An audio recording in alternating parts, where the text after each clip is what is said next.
It's Olivia here from Star Gossip with 3 reasons Taylor Swift won't stop. Taylor Swift skipping to Super Bowl 2027.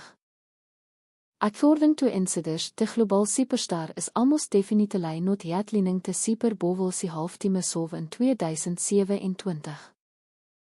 Is Taylor Swift reële passing onder biggest in sports? First, timing is everything. Swift's packet schedule reporterlei liefs little room voor de massieve preparation te Super Bowl demands. Between international tour extensions, recording projects, and possible new music releases. Insiders say committing to months of rehearsals isn't realistic. The halftime show isn't just a performance, it's a full-scale production that requires total focus. Ze vond, hier is de creatieve factor. Swift is known for controlling every detail of her shows. So she claims ze wilt only agree to hetline if ze had complete artistic freedom. So she claims ze wilt only agree to hetline if ze had complete artistic freedom.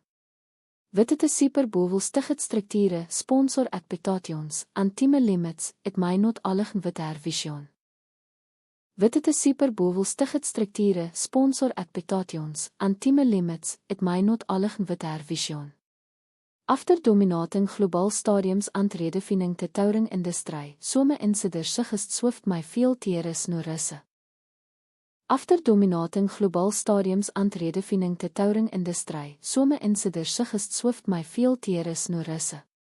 The Super Bowl stage isn't gewoon aanwijeren, and waiting for the perfect moment geld maken te impact even bigger. Welle noting is officially confirmed, fans hoping to see Taylor ligget op voetballers biggest nugget my half to stay patent.